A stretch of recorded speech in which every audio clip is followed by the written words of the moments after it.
If you don't already know, the Fluval FX2 is the mother of all canister filters. I've got 2 running on my 210-gallon African cichlid tank, and I got 2 running on my 150-gallon Severum tank. But what if you don't have a tank that big and still want the filtration that only a canister filter can provide? Let me introduce you to the Fluval FX2. Let's go. Fluval decided to make a miniature version of their most popular canister filter, but that doesn't mean that the filtration capability of the FX2 is miniature at all. Standing at 16.5 inches tall and 13.4 inches wide, the FX2 is rated for tanks up to 175 gallons. Phenomenal cosmic powers. Space. But we always have to take that number with a little grain of salt because we all know that it depends on the bioload of your individual tank. This little dude pushes a whopping 475 gallons per hour, but keep in mind, as it gets dirty and clogged, it won't be able to keep up that number. Like I said, I run 2 FX6s, the big boys, on my 150-gallon tank. Why? Look how many fish are in here. Very heavily stocked, and there's a couple of really big boys in here too. Would I run just one FX2 here with this stock just because the box says it's good for 175 gallons?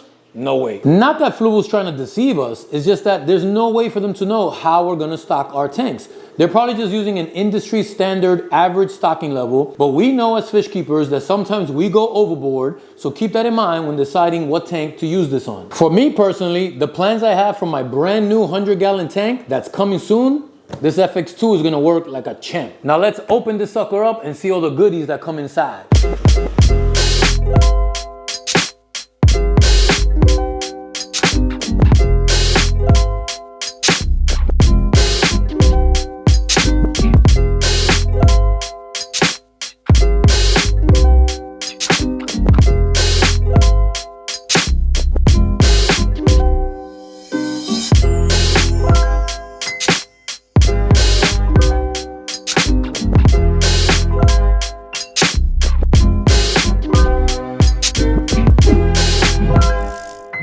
Like a baby, like a baby.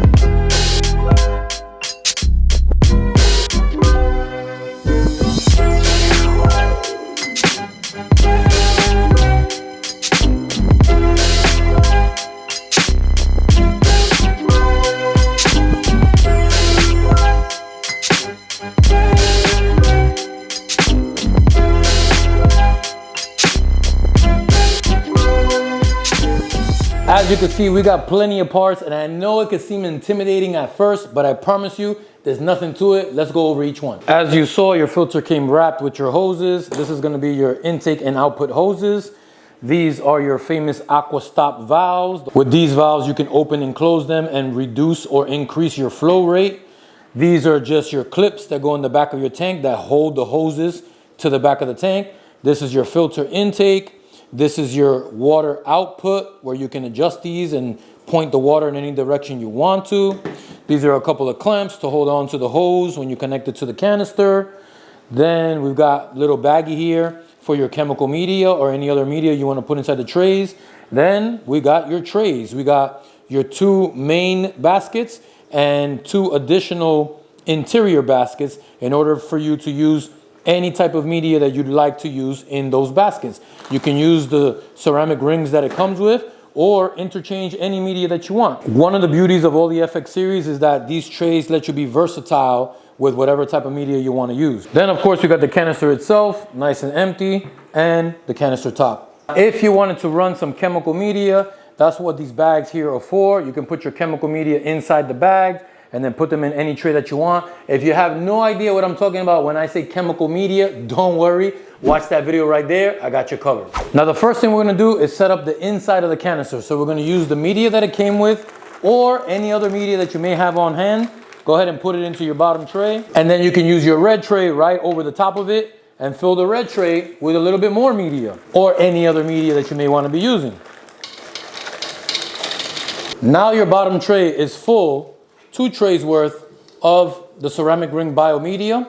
But as you can see, we're out of the biomedia that comes with the canister, and we still got 1 more tray that we haven't filled yet. here's where you can be a little versatile and use any other third-party media that you want to use. Now this top inner red tray comes with a black sponge that's great for mechanical filtration. You want to leave that in there. After you put some media into this tray, put the red tray right on top, stack the two trays together, and you want to make sure they line up correctly so the holes on each side are together from top to bottom. Then you can go ahead and put your handles back on. These handles are what you use to pull the baskets in and out of the canister. Now normally before you just pick this up and put it right back into the canister, you're going to want to rinse out these trays and rinse out that biomedia because it is going to be a little dusty and you don't want that dust going into your tank. But we're going to dry fit this for right now.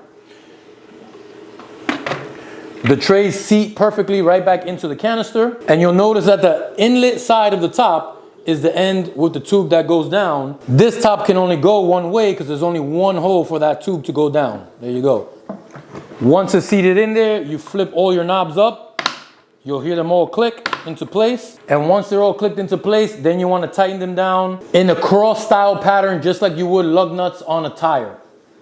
So I'll do these two first. You don't have to crank them down, nothing crazy. You just want them nice and snug.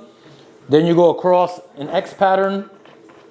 And then there's only two more left. The canister itself is now ready to go onto the tank. But let's back it up a little bit because there are a few things that I want to explain to you first. So I'm gonna open this back up just to get a very important point across. The order in which I just described how the media is going to go in these baskets are that way for a specific reason. We have to understand that the way water travels in the FX series canisters is a little unique, very different than other canister filters. When your top is on and water comes in through the inlet valve, it's going to come down this hose, and this hose reaches all the way to the bottom of the canister. So water is actually going to fill up at the bottom of the canister, and it's going to rise around the sides of the canister, overflow at the top, and then go down through the center baskets all the way to the bottom again a second time. And then it's going to find this tube at the bottom, and it'll push the water back up out to your tank. So it's kind of weird, right? It goes all the way to the bottom, up the sides, through the center, back down to the bottom, and then back up out the tube. That's the way it's designed. But trust me, they know what they're doing because it works great. The reason why you need to understand this is because of the order your biomedia is in this. As water travels first through these sponges, it's getting mechanically filtered. Then it overflows into this medium sponge to grab the little tinier pieces of particles. And then it travels down through the middle where it's gonna hit your biomedia. So that means that the cleanest possible water is hitting your biomedia. That's exactly what we want to happen. And then in your bottom tray, strategically, Fluval has this black charcoal pad right here, which is a chemical pad because chemical media is the last thing that water is going to hit on the way out of the canister. Now let's go ahead and close this bad boy back up so I can show you how to install this hose. Super simple and easy.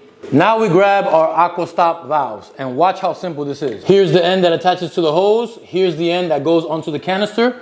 Doesn't matter which one, put it on there. And you'll hear the click when it's in place.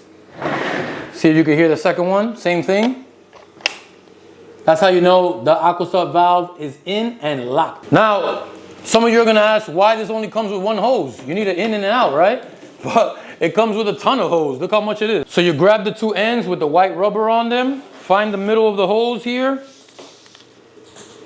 which is about right there, and you give it a nice cut. Plain old regular scissors will work just fine. Now, don't worry about making a clean cut here or the size of the hoses, because right now what we're doing is separating and making two hoses. All right?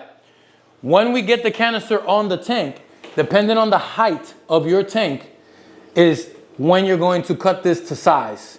Because you don't want a whole bunch of slack in your hoses. You want a straight shot from the canister up to your tank, from your tank back down to your canister. But we'll measure that later on. So now, how do we get this end of the hose onto the Aquastop valve? Super simple and easy. You're gonna grab one of the two clamps that come with your canister, throw that on the end of the rubber hose. You might need to open it up a little bit. Mine fit just right, nice and snug. Okay? And then you simply push that hose right on there. The Aquastop valve is very ribbed, so it's gonna hold onto the hose as soon as you push it in. And that thing is gonna take a lot of force to be pushed out of here. But for safety purposes, you also have a clamp right here. You just gotta tighten it down and that sucker's not going anywhere. You do the exact same process to the second aquastop valve. Almost put that on without the clamp. But if you do, that's okay. You just open up the clamp and then put it on there. It's a little easier if you don't forget. Put the clamp on first and push the rubber hose right onto the ribbed part of the aquastop valve. That's all you gotta do. It's on there. They're not going anywhere, these hoses. See that? Safety, safety. One thing I do gotta discuss right now before I forget is something that a lot of canister beginners tend to freak out about when it comes to the FX series canister filter. These filters are designed to auto purge, meaning that they're gonna turn off automatically, release all the air that's trapped inside of the filter, making it less efficient.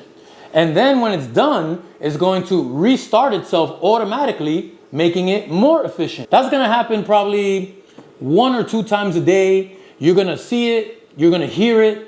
Don't freak out because it's designed to do that automatically. That's what makes this one of the best canisters out there. Also, when you first start it up, in about 30 to 60 seconds from powering it on, it's gonna do that auto purge thing as well. So don't freak out, it's okay. Now the rest of these things, these clamps that go in the back of your tank, this output hose, all of this goes on the tank itself.